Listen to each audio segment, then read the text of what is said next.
राधे राधे। कुंज बिहारी श्री हरदास।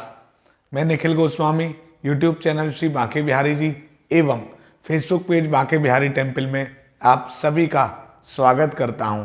आज की वीडियो में हम कार्तिक मास महात्म की संपूर्ण कथा के अंतर्गत अध्याय 19वें का श्रवण करेंगे, जिसमें भगवान विष्णु ने जलंधर की पत्नी वृंदा का पतिव्रत भंग किया है। तो आप सब बड़े ही प्रेम से कथा का आनंद लें। राधा मेरी स्वामिनी, मैं राधे जू को दास, जन्म जन्म मोहे दीजियो, श्री वृंदावन को वास।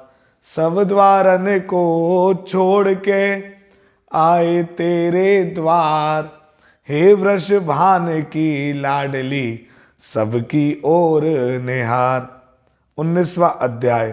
राजा पृथु ने कहा, हे देवर्षि, अब आप यह कहिए कि भगवान विष्णु ने वहां जाकर क्या किया तथा जलंधर की पत्नी का पतिव्रत कैसे भ्रष्ट हुआ। नारद जी बोले, जलंधर के नगर में जाकर भगवान विष्णु ने उसकी पतिव्रता स्त्री वृंदा का पतिव्रत भंग करने का विचार किया। वह उसके नगर में एक उद्यान में जाकर ठहर गए और रात में उसको स्वप्न दिया। वह उनकी माया और अद्भुत कार्य पद्धति थी। और फिर उनकी माया द्वारा जलंधर की पत्नी पतिव्रता वृंदा ने रात में यह स्वप्न देखा कि उसका पति नग्न होकर सिर पर तेल लगाए महिष पर चढ़ा है। वह काले रंग के फूलों की माला पहने हुए है तथा उसके चहुं ओर हिंसक जीव हैं। वह सिर मुड़ाए हुए अंधकार में दक्षिण दिशा की ओर जा रहा है। उसने अपने नगर को समुद्र में डूबा हुआ देखा और इस प्रकार के बहुत से भयानक सपने देखे। फिर तत्काल ही वह जाग पड़ी और स्वप्नों के संबंध में विचार करने लगी। इतने में उसने सूर्य को उदय होते हुए देखा तो उसमें उसे एक छिद्र दिखाई दिया तथा वह कांतिहीन था। इसे उसने अनिष्ट जाना। वह भयभीत होकर रोने लगी। वह छज्जे पर गई, अटारी पर चढ़ी, भूमि पर उतरी, मगर उसको कहीं पर भी शांति प्राप्त ना हुई। फिर वह अपनी दो सखियों को साथ लेकर उपवन में गई, परंतु वहां पर भी उसको चैन नहीं मिला। फिर वह जंगल में निकल गई और वहां भी उसको आराम नहीं आया।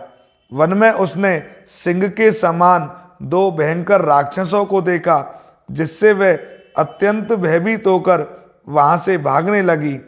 उसी क्षण वहां पर अपने शिष्यों सहित एक मौनी तपस्वी आ गए। भयभीत वृंदा उसके गले में हाथ डालकर उससे अपनी रक्षा के लिए याचना करने लगी।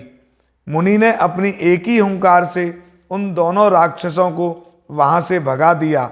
वृंदा को आश्चर्य हुआ।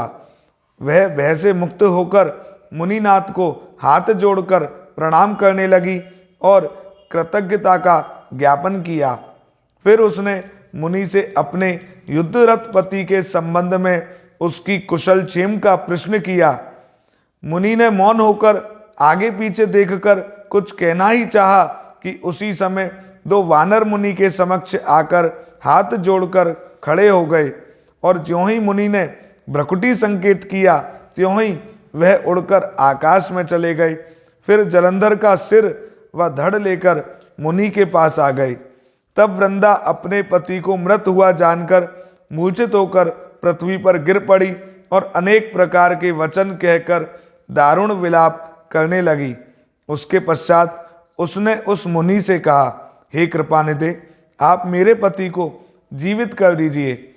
पतिव्रता परायण दैत्य पत्नी ऐसा कहकर दुख की श्वासों को छोड़ती हुई मुनीश्वर के चरणों में गिर पड़ी तथा तब मुनीश्वर ने कहा, वह शिवजी द्वारा युद्ध में मारा गया है, अतएव जीवित नहीं हो सकता, क्योंकि जिसे भगवान शंकर मार देते हैं वह कदापि जीवित नहीं हो सकता, परंतु शरणागत की रक्षा सनातन धर्म है, अतः मैं कृपा कर इसे जीवित कर देता हूँ।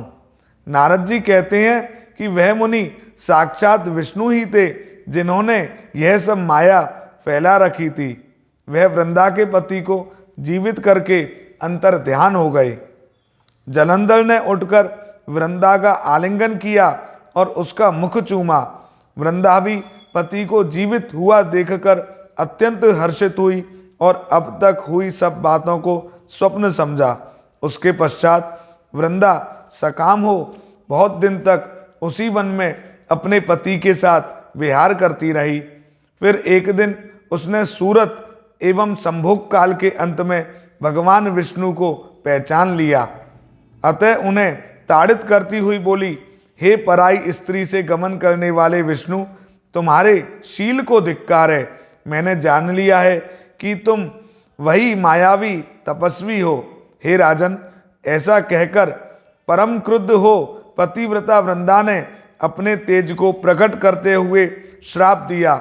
जो तुमने अपनी माया से 2 राक्षस मुझे दिखाए थे, वही दोनों राक्षस किसी समय तुम्हारी भी स्त्री का हरण करेंगे और उसके विरह में दुखी होकर तुम वानरों की सहायता से वन में भ्रमण करोगे और यह सर्वेश्वर जो इस समय तुम्हारा शिष्य बना है वह तुम्हारा साथी रहेगा। ऐसा कहकर पतिव्रता वृंदा भगवान विष्णु के लाख मना करने पर भी अग्नि में प्रवेश कर गई। ब्रह्मा आदि देवता आकाश से उसका प्रवेश देखते रहे। वृंदा के शरीर का तेज श्री पार्वती जी के शरीर में चला गया और आकाश से जय जय शब्द होने लगा। पतिव्रत धर्म के प्रभाव से वृंदा ने मुक्ति प्राप्त की। बोलिए श्री बांके बिहारी लाल की जय। स्वामी श्री हरदास जी महाराज की जय। जय जय श्री राधे। आप सभी पर बांके बिहारी जी महाराज की असीम अनुकंपा सदैव बरसती रहे और कार्तिक मास में आप खूब भक्ति करें, खूब भजन करें। इस वीडियो को भी ज़्यादा से ज़्यादा शेयर करें और अपने आसपास के किसी भी मंदिर में दीपक जरूर जलाएं। दीपदान कार्तिक में अवश्य करना चाहिए और बहुत पुण्य फलदायी भी होता है। श्री कुंज बिहारी श्री हरदास।